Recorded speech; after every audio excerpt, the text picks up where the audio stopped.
के सामने दो आंखों वाला रोबोट अपनी आंखें खोल लिया, लेकिन उसी दौरान पलक झपकते ही वो वहाँ से गायब हो जाता है। जैसे ही उसने पीछे मुड़ा, वही दो आंखों वाला डॉल दूसरे डॉल के हाथ से कूदकर उसे दबोच लिया। यहीं पर दिखाया गया कि माइक की आंटी के साथ मैक्स नाम की लड़की जो एबी की देखभाल कर रही थी, वो भी जेन के साथ मिली हुई थी। अंदर एक आदमी अपने साथी को सीसीटीवी में भागते हुए देखता है। दरअसल उसने उस डॉल को अपने साथी को मारते हुए देख लिया था, लेकिन वो भी एक रैबिट डॉल के हाथों मारा जाता है। जैसे ही उसकी आवाज को सुनकर उसके पीछे गया, उसके ठीक सामने रैबिट वाला रोबोट आ गया। एक जिंदा रोबोट को देखकर उसकी तो पैंट ही गीली हो जाती है। काफी तेजी के साथ वो वहाँ से भागने लग गया। भागते हुए वो फौरन से उसी कंट्रोल रूम में छुप जाता है। तभी उसने देखा कि पीला वाला रोबोट ब्लू रोबोट के सामने झुककर ऐसे सलाम कर रहा है जैसे वो उसकी सरदार हो, कि तभी दोनों उसी को कैमरे के थ्रू देखने लग जाते हैं।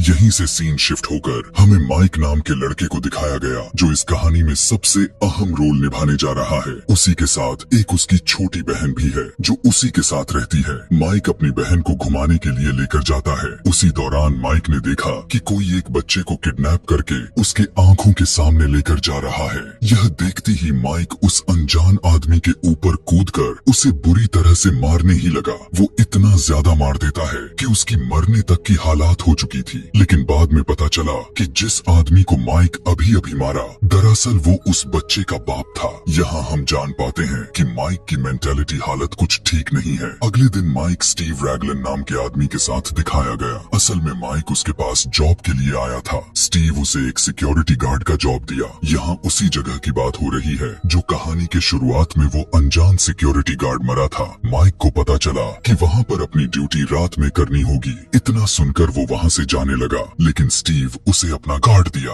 यह कहते हुए कि अगर मूड बदल जाए तो उसे बता दे। माइक की बहन हमेशा चुपचाप बैठकर बस ड्राइंग बनाती रहती है। यहाँ पता चलता है कि माइक के मॉम डैड किसी वजह से गुजर चुके हैं। अगले दिन माइक की आंट जेन को दिखाया जाता है, जो माइक से उसकी बहन एबी की कस्टडी लेने आई थी। इतना कुछ देखते हुए माइक भी अपनी बहन से बोर हो चुका था, क्योंकि उसकी बहन हमेशा की तरह सिर्फ अपनी ड्राइंग ही बनाती रहती है। रात में दिखाया गया जब माइक सो रहा होता है तो उसके ड्रीम में उसके छोटे भाई को किसी ने किडनैप करके लेकर जाने लगा। माइक अपने भाई के पीछे दौड़ा, लेकिन उसी टाइम उसकी आंख खुल गई। इसी परेशानी में आकर माइक फौरन से जॉब के लिए स्टीव के पास कॉल लगाया और पूरी इंफॉर्मेशन लेने के बाद माइक उस जगह पर पहुंच जाता है। स्टीव रैगलन माइक को बताया था कि यह फ्रेडी नाम का हाउस लगभग 80 के दशक में ही बंद कर दिया गया था, लेकिन उसको अपने मालिक की वजह से उसे वैसे ही अबेंडेड ही छोड़ दिया गया। अंदर जाने के बाद माइक को वहाँ की सिक्योरिटी गार्ड की यूनिफॉर्म मिलती है, जिसे वो पहनकर वहाँ पर ड्यूटी करने लगा। वहाँ के जगहों को एक्सप्लोर करते हुए जब माइक आगे बढ़ा तो उसे एक कमरे में काफी सारे रैबिट जैसा डॉल्स दिखाई दिए, जो दिखने में बहुत ही ज्यादा डरावने लग रहे थे। रात के 3 बजे माइक की आंख लग जाती है। उसके सपने में फिर से वही लोग दिखाई दे दिए, जहाँ पर माइक अपने फैमिली के साथ पिकनिक पर गया हुआ है। पिछली बार की तरह फिर से कोई उसके छोटे भाई को किडनैप करके लेकर जाने लगा, लेकिन इस बार 5 बच्चे ठीक उसके सामने आ गए। माइक के बस इतना ही पूछना था कि मेरे भाई के किडनैपर कौन था। अचानक से 5 बच्चे अलग डायरेक्शन में भागने लग गए। उसी में से माइक एक का पीछा करने लग गया, लेकिन तभी अचानक से एक पत्थर में टक्कर लगने की वजह से उसकी आंख खुल जाती है। अगले दिन जैसे ही माइक घर आया तो उसके घर मैक्स नाम की लड़की को देख पाते हैं, जो एक बेबी सिटर थी। दरअसल वो एबी का ख्याल रख रही थी। अगली रात माइक फिर से उसी फ्रेडी हाउस पर ड्यूटी के लिए चला गया। इस बार भी उसकी आंख लग जाती है और फिर से उसके ड्रीम में उसका भाई किडनैप हो जाता है। पिछली बार की तरह फिर से वही 5 बच्चे उसके पास आ जाते हैं, लेकिन इस बार माइक जब गुस्से से पूछा कि मेरे भाई को कौन ले गया, तब बच्चे ठीक उसी टाइम अचानक से भागने लग गए। लेकिन इस बार माइक दौड़कर एक बच्चे को जैसे ही पकड़ा, बच्चा उसके हाथ पर लोहे से वार करके उसे इंजर्ड कर देता है और उसके आंखों से काले खून की आंसू निकलने लग जाते हैं। अचानक से माइक की आंख फ्रेडी हाउस के शोर की वजह से खुला, क्योंकि बिजली में कुछ गड़बड़ी हो गई थी। जैसे ही बिजली को बंद करने के लिए आगे बढ़ा, उसी दौरान हमने देखा कि एक रैबिट रोबोट उसे देख रहा है। उसी दिन सुबह में दिखाया जाता है फ्रेडी हाउस में कुछ लोग अपने कुछ हथियारों के साथ अंदर घुस जाते हैं। दरअसल ये फ्रेडी हाउस कोई हाउस नहीं है, बल्कि एक पिज्जा रेस्टोरेंट है, लेकिन अभी के लिए हम फ्रेडी हाउस बोल रहे हैं। अंदर अंदर आकर सभी यहाँ के चीजों को तोड़ने फोड़ने आए थे और महंगी चीजों को लेकर उन्हें यहाँ से जाना भी था। इसी के फ्लैशबैक में हमें दिखाया जाता है कि दरअसल एबी और माइक की आंट जेन ये चाहती थी कि माइक का करियर ही खत्म हो जाए, जिससे कोर्ट को लगेगा कि माइक बिल्कुल लाचार है, कुछ करने के लायक नहीं है, और जब वैसा दिखेगा तो ना ही कमाएगा ना ही कुछ सही से खा पी पाएगा, तो एबी को कैसे अपने पास रखेगा। और कोर्ट को उसके बारे में पता चलेगा कि माइक इस कंडीशन में है तो जेन एबी को कस्टडी अपने कंट्रोल में ले लेगी। इसीलिए उसने प्लान बनाकर उस फ्रेडी हाउस में तोड़ फोड़ मचाने के लिए उन्हें भेजा हुआ था। सभी बदमाश लोग सेपरेट होकर चीजों को तोड़ना शुरू कर देते हैं, लेकिन तभी उन्हीं में से एक को वहाँ की फ्रिज के अंदर से कुछ आवाजें सुनाई देते हैं। जैसे ही उसने फ्रिज खोला, उसके सामने 2 आंखों वाला रोबोट अपनी आंखें खोल लिया, लेकिन उसी दौरान पलक झपकते ही वो वहाँ से गायब हो जाता है। जैसे ही उसने पीछे मुड़ा, वही 2 आंखों वाला डॉल दूसरे डॉल के हाथ से कूदकर उसे दबोच लिया। यहीं पर दिखाया गया कि माइक की आंटी के साथ मैक्स नाम की लड़की जो एबी की देखभाल कर रही थी, वो भी जेन के साथ मिली हुई थी। अंदर एक आदमी अपने साथी को सीसीटीवी में भागते हुए देखता है। दरअसल उसने उस डॉल को अपने साथी को मारते हुए देख लिया था, लेकिन वो भी एक रैबिट डॉल के हाथों मारा जाता है। जैसे ही उसकी आवाज को सुनकर उसके पीछे गया, उसके ठीक सामने रैबिट वाला रोबोट आ गया। एक जिंदा रोबोट को देखकर उसकी तो पैंट ही गीली हो जाती है। काफी तेजी के साथ वो वहाँ से भागने लग गया। भागते हुए वो फौरन से उसी कंट्रोल रूम में छुप जाता है। तभी उसने देखा कि पीला वाला रोबोट ब्लू रोबोट के सामने झुककर ऐसे सलाम कर रहा है जैसे वो उसकी सरदार हो, कि तभी दोनों उसी को कैमरे के थ्रू देखने लग जाते हैं। दरअसल उसने उस छोटा डॉल को झुककर वेंटिलेशन के अंदर डाल दिया था और अचानक से वो छोटा रोबोट डॉल वेंटिलेशन में आकर उसे मारने की कोशिश करने लग गया। अब क्योंकि वो तो उसे नुकसान नहीं पहुंचा पाता और वहां से चला गया, लेकिन जब उसने दूसरे दरवाजे से निकलकर यहाँ से भागने की जैसे ही कोशिश की, अचानक से एक और अलग रोबोट आकर उस पर अटैक कर देता है और उसे भी जान से मार देता है। इधर मैक्स भी सभी को ढूंढते हुए अंदर आ चुकी थी। उनकी तलाश में वो काफी अंदर तक चली जाती है कि तभी उसी दौरान एक बच्चा उसे बुलाने लग गया, जो उसका पीछा करते हुए वो और भी अंदर जाने लग गई। जैसे ही उसने एक कमरे में प्रवेश किया, उसी दौरान एक रोबोट डॉल उसके सामने पड़ा हुआ था। चेयर को लगाते हुए मैक्स उसे ध्यान से जैसे ही देखने लग गई, अचानक से उसके अंदर से एक हाथ बाहर निकला और उसके सर को पलक झपकते ही उसके धड़ से अलग कर दिया, जिससे उसकी भी मौत हो जाती है। उसी दिन वेनेसा नाम की लेडी पुलिस माइक के घर पर आती है। पता चला कि माइक वेनेसा को पहले से जानता था। यहाँ पर माइक वेनेसा को अपने सपने के बारे में बताता है कि उसे एक ही सपना बार बार आती रहती है। वेनेसा को लग रहा था कि माइक अपनी ड्यूटी के दौरान नींद की गोली ले रहा है, इस वजह से उसके साथ ऐसा हो रहा है, और उसे सलाह देते हुए कहने लगी कि अगर फ्रेडी में हो तो अलर्ट रहा करो। रात में उसके घर मैक्स के न आने पर माइक अपनी बहन एबी को लेकर फ्रेडी हाउस में ही चला जाता है। माइक को यह नहीं पता था कि मैक्स मारी जा चुकी है। अंदर आने के बाद माइक को यहाँ उसे खून के निशान मिलते हैं। अचानक से माइक एक छोटा सा डॉल को देखकर डर भी जाता है। अब काफी कड़ी मेहनत के साथ वहाँ के टूटे फूटे सामानों को साफ करके अपनी ड्यूटी पर लग गया, लेकिन इस बार जैसे ही 4 बजा, पहले की तरह उसकी आंख लग गई कि तभी उसी दौरान कोई बच्चों की आवाज में एबी को जगाकर भाग जाता है। एबी भी उसकी आवाज को सुनकर उसके पीछे जाने लग गई। आगे बढ़कर जैसे ही उसने कहा कि मुझे पता है तुम वहाँ हो, चलो अब बाहर आ भी जाओ, उसी रात एक रैबिट डोल की आंखें खुल गईं। यह देखते ही एबी का गला सूखने लगा। उसी दौरान सीन शिफ्ट करके माइक के सपने के अंदर चली गई, जहाँ पर इस बार उसने उसी लड़के को भागते हुए नहीं बल्कि जमीन पर बैठे हुए देखता है। बहुत ही धीमी आवाज के साथ माइक पूछने लग गया, तुम वही बच्चे हो ना जो किडनैप हुए थे? माइक उस बच्चे से कहने लगा कि अगर तुम मुझे बता देते हो कि किडनैपर कौन है तो वो उसे कुछ भी दे सकता है। लेकिन तभी उसके सपने में एबी की चीखने की आवाज आती है। पीछे मुड़कर देखने पर बच्चा गायब हो चुका था, लेकिन उसने एक संकेत के तौर पर जमीन पर एक अजीब सा रैबिट बनाया हुआ था, जो सेम उन्हीं फ्रेडी हाउस के अंदर दिखने वाले रैबिट्स की तरह लग रहे थे। जैसे ही नींद खुला, सच में एबी की चीख उसे सुनाई दे दिया। तेजी से दौड़कर उसके पास जब गया तो पता चला कि एबी उन सारे रैबिट रोबोट के साथ खेल रही है, लेकिन माइक पूरी तरह से अलर्ट हो चुका था क्योंकि उसने यह सब ऐसा कभी नहीं देखा था।